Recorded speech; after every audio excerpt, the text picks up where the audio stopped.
Hello and welcome back to another episode of Talk Wargaming, and in this video I will be reviewing some Napoleonic British Light Dragoons, the 1808 to 1815 variants from Perry Miniatures. And as you can see on the box here, we've got some nice artwork depicting the miniatures that this box represents, and we've also got an assembled miniature on the front there as well.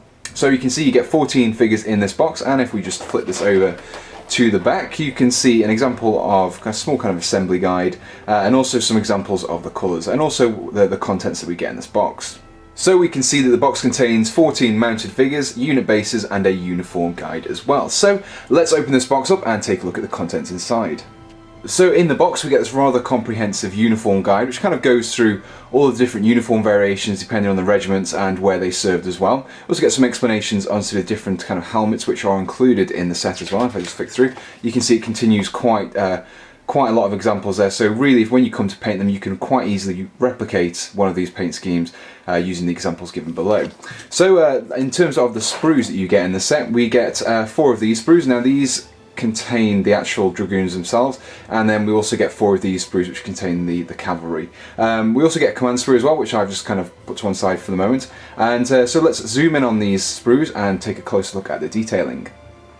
So here we have the dragoon sprue, and as you can see you can actually craft 6 dragoons from a single sprue.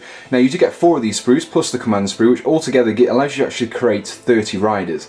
Now you do only get 14 horses actually to mount them on, but it just offers you some excellent flexibility because you can kind of swap them out for different uniforms depending on what force you want to represent in the future. So first of all, let's take a look at the sprue. So we get a nice kind of amount of weapons available. So we've got the sabres there, and we've got the pointing sabres at rest, and then kind of resting against the shoulders as well at the bottom there. We get multiple variants of the helmets as well. So here we have examples of the tropical tin helmets. We also have the tartans, and we also have the hot climate shakos just there as well. So you get quite a nice mix depending on what kind of a theatre of war you actually want the dragoons to represent. So that's the dragoon sprue. I'll move on to the horses sprue, the cavalry sprue. So you can create 3 cavalry from each sprue, and you get 4 of these sprues, and also you get 2 horses on the command sprue as well. So fairly simple to put together, just 2 parts. They also come with these nice equipments and on the saddles as well, so kind of really fills out and adds some character to the miniatures anyway. So now that we've looked at the sprues, let's assemble one of these miniatures and take a look at the final result. So here I have one of the dragoons that has been assembled from the command sprue, and as you can see, so I've left it in 2 parts so that I can make the most of the fact that there's more infantry than horses in the set, so I can swap them out here. Very easy to put together. The horse was just two sections, glued nicely, not really much in the way of mould lines to remove on either of the miniatures.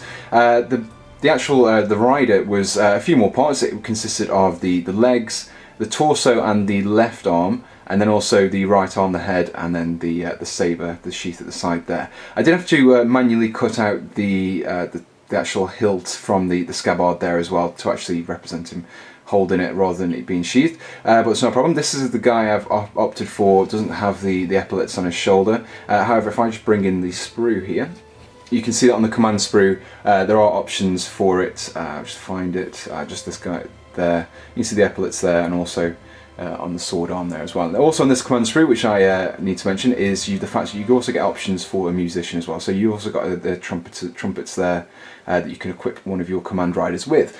So let's zoom out and get an overall summary for this set. So that was the Napoleonic British Light Dragoons from Perry Miniatures. Overall, very nice set. I did forget to mention with the miniature, it's in 28mm kind of heroic scale as opposed to true scale miniature. So the kind of proportions are slightly off real life, but overall very nice. It kind of fits nicely with other 28mm ranges out there. The one thing about this set that I'm in 2 minds about really is the fact that you get 14 horses, but you get about 30 miniatures. Now, if you're looking to create a mix of different kind of variants from one kit, that's great because you can paint up one half for one theatre or one kind of purpose, and then use the other half for something else. But if you just actually want to only have 14, then you end up paying for a lot more extra miniatures than you need. However, after looking on the Perry Miniatures website, you can actually purchase the cavalry sprues on their own for £3.50. So if you want to kind of expand how many miniatures you can get out of this kit, you can do so quite easily. So speaking of price, this set itself is £20, which 14 figures isn't bad at all. I mean, it's a fairly reasonable price, especially for hard plastic. The detailing is very nice on there, the sculptings are nice as well. Quite easy to put together, so you can get quite a lot of these on the table very quickly. So overall, very nice kit if you're looking to recreate some Napoleonic battles. So if you're looking for some Light Dragoons for your games of Shaco or Black Powder, then these come highly recommended. So this was my first review at Perry Miniatures, and being my first experience, I'm actually very impressed by the sculpting quality and also the casting and how well the kit goes together overall. So as always, if you enjoyed this video, let me know in the comments, and also be sure to subscribe. And until next time, thanks for watching and goodbye.